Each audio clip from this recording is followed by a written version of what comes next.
गौरी, अभी तक हमने बात की कि वर्ल्ड के ऊपर क्या असर आ रहा है, पर आज स्पेसिफिकली बात हमारी बहुत पर्सनल हो चुकी है। जी हाँ, मैं बात कर रही हूँ इंडियंस की, जो ईरान के अंदर इस टाइम पे मर रहे हैं। डेथ टोल्स दिन प्रतिदिन बढ़ते जा रहे हैं और अब इंडियन के फार्मर्स ने एक और राइजिंग इशू सामने लाया है। फर्टिलाइजर्स का, ऑयल और गैसेस तो चल ही रहे थे, बट फर्टिलाइजर भी एक बहुत बड़ी इशू है। इतने टाइम से हम ईरान से फर्टिलाइजर सस्ते दामों पे लेकर आते थे और अब एकदम से अचानक से वो रुक गया है। तो आप समझ रही हैं, धीरे धीरे भारत का क्रूड ऑयल, गैसेस, पेट्रोलियम, उसके बाद से फर्टिलाइजर पे भी बात आ गई है। खाना बाहर भी महंगा हो रहा है और अब घर के अंदर भी उसकी खेती नहीं होगी तो और दिक्कतें बढ़ती ही जाएंगी। मोदी जी ने फिलहाल एक स्पीच दी है। मैं चाहती हूँ आप थोड़ा सा उनकी जो स्पीच है उसको एनालिसिस करके हमारी ऑडियंस को बताइए कि मोदी जी किस तरीके से प्लानिंग कर रहे हैं और वहां पे ईरान के अंदर जो लोग फंसे हुए हैं उसका अब क्या ऑल्टरनेटिव लेकर आया गया है इंडियन गवर्नमेंट की तरफ से। देखिए शिवी, साफ तौर पे जो हम कल डिस्कशन कर रहे थे कि बात अब घर तक पहुंच चुकी है, दिस इज पर्सनल नाउ। तो मोदी जी का जो भी स्पीच है मैं उसका काफी स्वागत करती हूँ, क्योंकि ये बात एक मुखिया के मुंह से सुनना बहुत जरूरी था कि हमारा देश किस दिशा में चल रहा है। 60% एलपीजी जो देश इंपोर्ट करता है वो चूल्हे पर डिपेंडेंट है। आप सोचिए कि मोदी जी ने उज्ज्वला योजना के थ्रू घर घर में गैस लगवाई थी। ये कई मैंने ऑपेड्स पढ़े हैं जिसमें इस बात का विश्लेषण है कि धीरे धीरे केरला के हाउस होल्ड और कई जगहों के हाउस होल्ड अब वापस गोबर और जो आपके लकड़ी है उस पर जाकर कुकिंग कर रहे हैं। तो हमारा देश पीछे नहीं जाना चाहिए। हमारा देश आगे का क्या रास्ता निभा रहा है? क्या हम कनाडा के साथ अपनी डील्स रिन्यू कर रहे हैं? क्या हम फर्टिलाइजर्स के लिए कोई ऑल्टरनेट निकाल रहे हैं? एक ऑर्गेनिक फार्मिंग की बात की गई, लेकिन श्रीलंका की पूरी इकोनॉमी ऑर्गेनिक फार्मिंग की वजह से बर्बाद हो चुकी है, क्योंकि उतनी खपत हम्म। नहीं होती ऑर्गेनिक फार्मिंग के क्रॉप की। आपको उसको रिजिलेंट बनाने के लिए उसमें फर्टिलाइजर और पेस्टिसाइड डालना पड़ता है। तो उस केस में हम लोग इस देश में कैसे इस चीज को एड्रेस कर रहे हैं? और साथ में हमारे सिटीजन्स की डेथ एक बड़ा इशू है। तो उसके लिए भी मोदी जी ने जो पार्लियामेंट में बयान दिया है, क्योंकि ऑपोजिशन का काम था इस बार कि वो इस चीज का मुद्दा उठाएं, और इस बार जो ये मुद्दा उठाया गया इसका भी मैं स्वागत करती हूँ कि एटलीस्ट अब ऑपोजिशन को पता है कि हमारी प्रायोरिटीज क्या हैं, हमें किस बारे में बात करनी एग्जैक्टली। चाहिए। तो अब हमें ये चीज देखनी है कि कैसे हम लोग इस हॉर्मूज के जो इश्यू से बाहर निकले, क्योंकि ट्रम्प चाहे कितना भी ये कहे कि हम लोगों को अब खोलना है और तब खोलना है, ये वॉर यूएस के हाथ से निकल चुकी है। अब ईरान डिसाइड करेगा कि उसको कब तक वॉर लड़नी है।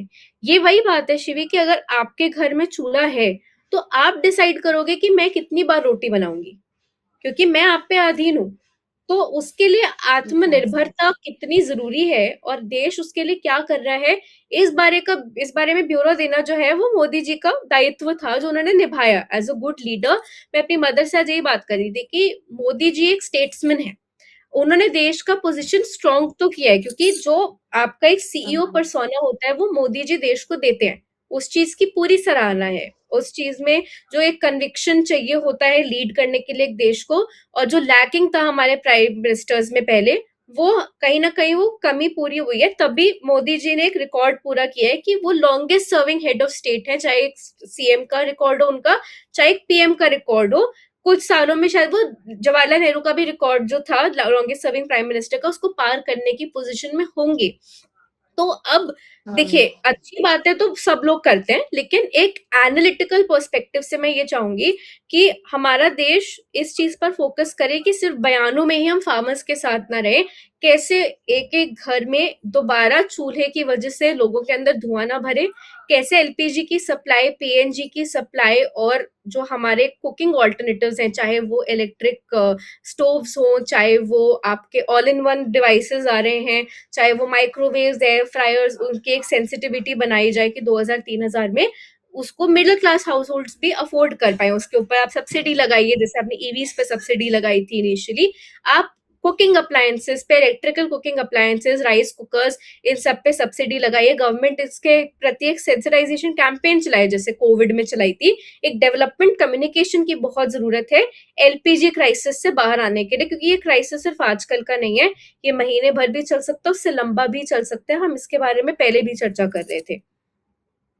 जो वॉर आप कह रही हैं वो तो ऑब्वियस सी बात है कि अभी खत्म होते तो दिखाई दे नहीं रही है।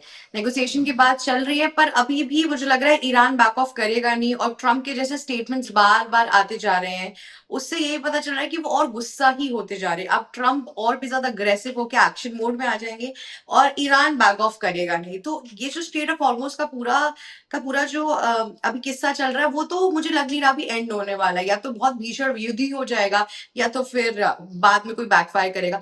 पर उसके अलावा आप जो सॉल्यूशंस दे रही है वो बहुत सही, पर मुझे लगता है इस टाइम पे इंडिया को अपने सोलर पैनल्स को फिर से उजागर करना चाहिए। इस टाइम पे बिल्कुल। सोलर पैनल्स को लेके, और जो एनर्जी हमने इतने टाइम से कंजर्व करके रखी है, उसे आप इस्तेमाल में लाना चाहिए। क्योंकि जिस हिसाब से मेरी स्टडी है, उस हिसाब से मैंने देखा है कि इंडिया के अंदर सोलर पैनल्स की जो बिक्री है वो बहुत ही कम है। क्योंकि बिल्कुल। हम ऑल्दो हमारी मैन्युफैक्चरिंग बहुत ज्यादा है, पर हम अपने देश को में इस्तेमाल कम करके हम एक्चुअली में बाहर के देशों में ज्यादा उसको एक्सपोर्ट वगैरह करते हैं, राइट? तो मुझे लगता है गवर्नमेंट को इस सेक्टर्स पे ध्यान देना चाहिए। पर मेरा आपसे ये एक सवाल है कि सोलर पैनल्स आम आदमी के लिए थोड़े महंगे होते हैं। जो लोअर क्लास इनकम के लोग हैं, हालांकि वो भट्टे वगैरह पे खाना बनाते हैं, आग में खाना बनाते हैं, पर अब के टाइम में सबके घर पे सिलेंडर ऑलमोस्ट है। तो उनको वापस अपने कन्वेंशनल तरीकों पे जाना पड़ेगा इस बार, या फिर गवर्नमेंट जिस हिसाब से अभी एलपीजी सिलेंडर्स मंगवा रही है और चीजें हो रही है वो हो जाएगा? क्योंकि मुझे ऐसा लग रहा है कि आने वाले टाइम में स्टेट ऑफ हॉर्मोज पे और वॉर जोन बढ़ जाएगा। तो जो शिप्स आ रही हैं वो तो और नहीं आएंगी, क्योंकि ईरान ने साफ कह दिया है कि तुम अगर मुझ पर अटैक करने आओगे, मैं जितने लोग को आने दे रहा हूँ मैं उतने लोग को भी आने दूंगा। तो आपका क्या कहना है कि उन लोअर क्लास इनकम को क्या करना चाहिए? देखिए शिवी, जब रशिया के भी खिलाफ वॉर हुई थी तो उन्होंने सबसे पहले अपने ऑयल सप्लाई को कट किया गया था। यूरोप ने बोला था हमने कट किया है, रशिया कहता था हमने खुद रोका है। तो जो भी देश है, जैसे अगर मेरे पास कोई स्ट्रॉन्ग पावर है, मैं अपना दबदबा दिखाने के लिए उसको रिस्ट्रेन करूंगी एक पावर डायनेमिक्स के लिए। तो ईरान को पता है कि पूरी दुनिया को स्टेट ऑफ हॉर्मोज की जरूरत है, और हमने अगर उसके ऊपर एक स्टॉप लगा दिया तो सब लोग हमारे तरफ से हमारी तरह चलना शुरू कर देंगे। कोई भी इंसान सेल्फ प्रेजर्वेशन में यही स्टेप लेता, मैं और आप भी अगर कॉर्नर किए जाते तो हम अपने पावर्स को ही यूटिलाइज करते। तो मैं इसमें ईरान का जो रिस्पॉन्स है उसको गलत नहीं ठहरा सकती। लेकिन हाँ, आपकी और मेरी बात अगर हो रही है तो ऑफ कोर्स मैं यही कहूंगी कि अगर हमारा देश क्रिमेशन के लिए इलेक्ट्रिसिटी यूज कर रहा है, तो कुकिंग के लिए भी इलेक्ट्रिसिटी यूज करने का टाइम आ चुका है। केटल्स में वैसे भी हॉस्टल के बच्चे एग्जैक्टली। खाना बनाते हैं। एक बहुत अच्छा अप्लायंस है केसल, जो केटल और वेसल के बीच का अप्लायंस है। प्रेस्टीज और पिजन, इन सब ब्रांड्स ने काफी अच्छे ऑल्टरनेट्स निकाले लाइफ लॉन्ग। बहुत सारे आपके लोअर क्लास जो इनकम इसे अफोर्ड नहीं कर पाएगी। हमारे इंडिया में अभी भी इतना डिजिटल गैप है, अभी भी बहुत से और ऐसे जैसे गांव हैं जहाँ पे 1300 बिजली नहीं मिल रुपए, पाती। मुझे लगता है शिवी की जैसे 2500 रुपए मेरी मेड ने खर्चे एक सिलेंडर लेने में, अगर वो 1300 रुपए का एक केसल ले लेती है तो वो चावल और दाल उबालने का काम आराम से कर सकती है।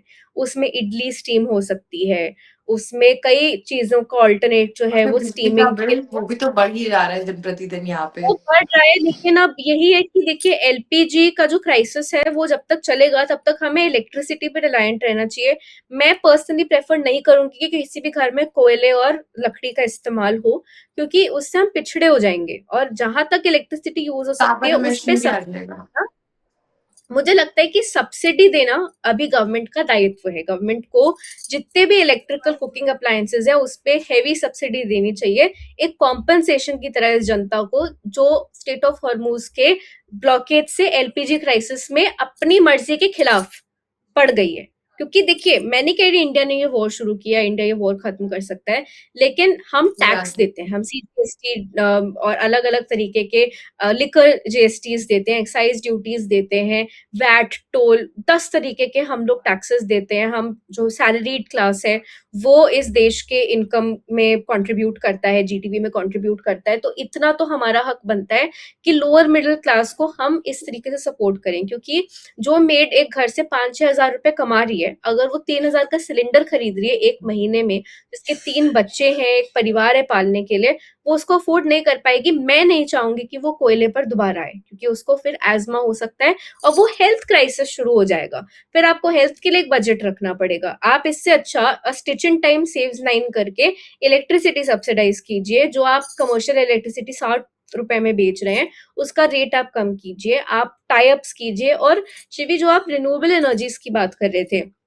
सोलर पैनल्स को सब्सिडाइज करना बहुत इंपॉर्टेंट हो गया है। मेरे घर में एक सोलर कुकर नाम की चीज हुआ करती थी, जो शीशे से रिफ्लेक्ट करके धूप से राजमा और छोले जैसी कॉम्प्लेक्स लेंटल्स को भी गलाने की क्षमता रखती थी। हम लोग सोलर कुकर बहुत इस्तेमाल करते थे, छत पर रहता था वो। तो वैसे डिवाइसेस अर्बन मिडिल क्लास भी यूज कर सकता है, लोअर मिडिल क्लास तो डेफिनेटली यूज कर सकता है। अगर जैसे इलेक्ट्रिसिटी का ऑल्टरनेटिव निकालना है तो सिलबट्टा या फिर अलग-अलग जो मार्बल के एग्जैक्टली। डिवाइसेस होते हैं वो आप यूज कर सकते हैं।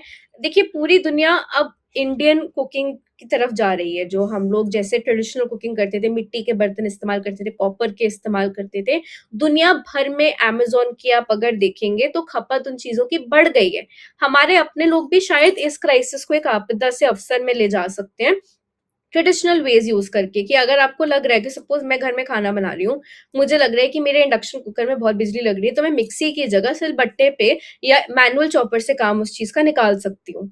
या मैं सोलर पैनल गवर्नमेंट अगर सब्सिडाइज करे तो हम सोलर कुकर्स की तरफ जा सकते हैं, हम सोलर एनर्जी से अपना इंडक्शन कनेक्ट कर सकते हैं।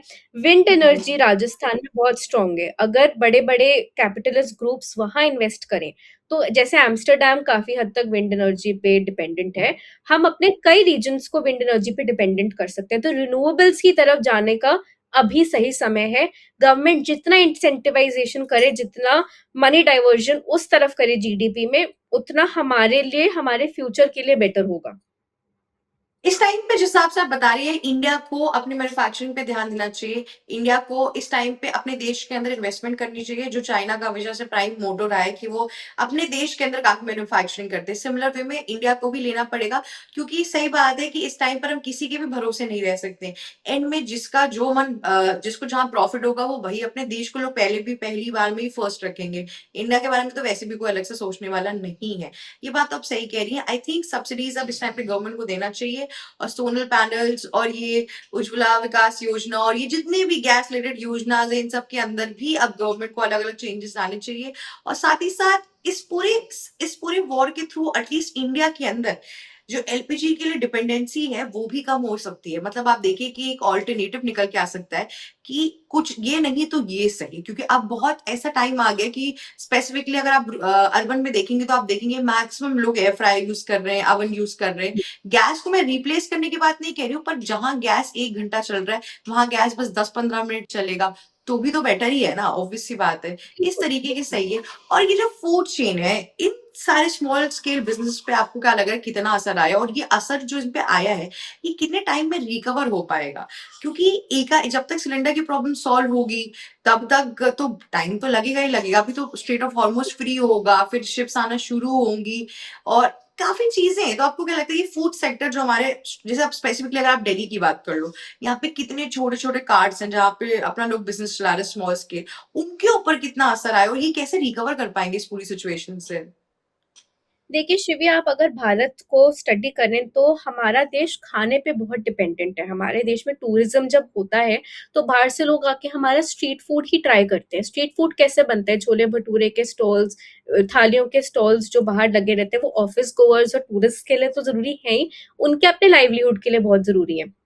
चलिए आप और मैं आज एक ठेला खोलते हैं, तो हमें एक छोटा सिलेंडर तो लेना पड़ेगा, उसमें भी खर्चा जाएगा। पहले जो 300 का सिलेंडर आता था अब वो 600 या 900 का भी हो रहा होगा। तो अब जब मैं ग्राहकों को बेचूंगी तो मेरी खपत भी बढ़ेगी, मेरे इंग्रेडिएंट्स तो वैसे ही महंगे हो रहे हैं, उसके ऊपर से मेरी गैस महंगी हो गई है। तो छोटे जितने भी बिजनेसेस है, हॉकर्स जिनको कहा जाता है, उन पे इस चीज का इफेक्ट आएगा। अब इसका ऑल्टरनेट ये हो सकता है कि वो कई बार जो बिना कुकिंग के जैसे भेलपूरी, गोलगप्पे ये सब बेच सकते हैं, लेकिन आप कितने बिजनेसेस शिफ्ट कराएंगे? क्या उनके ऊपर लंचेस हो सकते हैं? नहीं। जो मजदूर, ऑटो ड्राइवर्स, बाकी लोग इन लंचेस पे डिपेंडेंट हैं, उनको तो अब 60 की जगह 70 रुपए भी देने पड़ सकते हैं, क्योंकि गैस का जब प्राइस बढ़ा है तो रेस्टोरेंट्स में रिपोर्ट पढ़ रही थी कि एक सरचार्ज लगा रहे हैं, जो गवर्नमेंट ने बोला है कि नहीं चार्ज किया जा सकता। लेकिन अगर आपका और मेरा रेस्टोरेंट होता, हम अपने ऊपर क्यों इतनी कॉस्ट लेते? हम कहीं ना कहीं वो कॉस्ट पास डाउन करने की कोशिश करते हैं अपने कस्टमर्स को। तो मैं उनकी पोजीशन भी समझती हूँ। एफएचआरएआई ने भी गवर्नमेंट से एक ब्यौरा लिया है कि कैसे होटल इंडस्ट्री को हम इस एलपीजी क्राइसिस से बचा सकते हैं। ऑफ कोर्स इलेक्ट्रिक केटल्स हैं, इलेक्ट्रिक डिवाइसेस और इंडक्शंस हैं। उसके अलावा आप अगर अर्बन हाउस होल्ड या ऑफिस में देखें तो माइक्रोवेव्स में खाना गर्म किया जाता है, और अब धीरे धीरे माइक्रोवेव की जो टेक्नोलॉजी है मुझे लगता है वो रेडिएशन प्रूफ भी बनाई जा रही है, जो पहले बहुत फियर होता था कि हेल्थ के लिए क्राइसिस हो सकता है, अब धीरे धीरे लोग वो नॉर्मलाइज कर रहे हैं। तो हम लोग तो अल्टरनेट एक पर्सनल बेसिस पे निकाल सकते हैं, बट जो छोटे बिजनेसेस इफेक्ट हो रहे हैं उनको दोबारा कोयले और लकड़ी पर ना आना पड़े, उसके लिए गवर्नमेंट को सब्सिडीज, डिस्काउंट्स और एक तरीके से प्राइस लोअरिंग शुरू करनी पड़ेगी, क्योंकि वो अपने ठेले एग्जैक्टली। पर सोलर पैनल नहीं लगा सकते, लेकिन आप और मैं जितनी सोलर और विंड एनर्जी यूज कर सकते हैं थ्रू बिग कॉर्पोरेट्स, वो हमारे लिए एक ट्रिकल डाउन स्कीम होनी चाहिए। देखिए मैं इस गवर्नमेंट की सराहना करती हूँ, जैसी जनधन स्कीम आई, उसके अलावा जन औषधि स्कीम आई, तो वैसे ही जन जन को आपने उज्ज्वला योजना दी। आप एक लाइट का ये जो क्राइसिस है और एक इलेक्ट्रिसिटी का जो ओवरबर्डन हो सकता है, उसके लिए एक योजना बनाइए जिससे कि हम रिन्यूएबल इलेक्ट्रिसिटी जनरेट कर सकें, चाहे वो सोलर, चाहे वो वाटर, चाहे वो विंड एनर्जी के थ्रू हो। और देखिए इंडिया में कितने साइंस और टेक्नोलॉजी के धुरंधर हैं, तो ये लोग भी जितना इन्वेस्ट करें इस टेक्नोलॉजी में, जितनी एडवांसमेंट्स करें। देखिए कितने कॉर्पोरेट्स है जो हैकाथॉन्स करते हैं, अगर ये सीएसआर विंग्स इन कॉर्पोरेट्स के ऐसे डिवाइसेस के लिए कॉल्स बनाए कि जो जैसे मिट्टी कूलर्स होते हैं बिना रेफ्रिजरेशन के अपने इलेक्ट्रिसिटी के, वो ठंडा रखने के डिवाइसेस हैं, मटके यूज करते हैं लोग, तो वैसे ही डिवाइसेस अगर एक साइंस फेस्ट किया जाए तो हमारे देश में बहुत रीजन्स में बहुत शानदार बच्चे हैं जिनके पास आइडियाज हैं। उन आइडियाज को हम एग्जैक्टली। कैसे मार्केटेबल बना सकते हैं, कैसे जैसे शार्क टैंक वर्दी हाँ, बना सकते हैं। जैसे एआई समिट हुआ था सिमिलर वे में, हमें हम अगर उतने ग्रेट माइंड्स को अगर साथ में लेकर आएंगे तो एक इनोवेशन आएगा।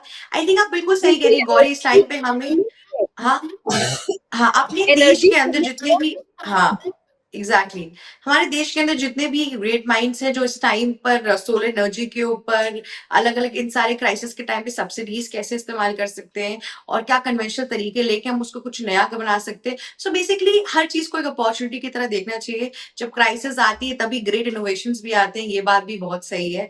राइट, तो let's just see what happens और गवर्नमेंट किस तरीके से ईरान के अंदर जो इंडियन है उनको बचा रही है और क्या ऑल्टरनेटिव ले रही है, हम उस पर क्लोजली एक नजर रखते हैं।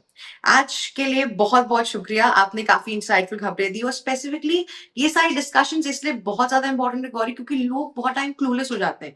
बहुत सी चीजें जो उन्हें पता भी नहीं कि ये भी है, इंडिया के अंदर ये भी कर सकते हैं, वो भी कर सकते हैं। तो इसीलिए अवेयरनेस इस टाइम पे सबसे ज्यादा इंपॉर्टेंट है, क्योंकि जो यहाँ पे लोअर क्लास इनकम के लोग हैं, मिडिल क्लास है, अपर मिडिल क्लास है, इनको देश में क्या हो रहा है उससे, जियो पॉलिटिकली क्या हो उससे ज्यादा इस बात से फर्क पड़े कि इनके घर का चूल्हा जलता रहे, खाना बनता रहे। तो हमें लगता है कि एज अ जर्नलिस्ट हमें इस पे भी काफी फोकस करना चाहिए। एंड थैंक यू, आपका बहुत बड़ा योगदान रहा है हमेशा से इस वॉर के थ्रू, हमने जिस हिसाब से सब कुछ बताया है। Thank you so much Gauri, it was great having you. ABC Hindi news, आज ही जुड़िए हर खबर के साथ।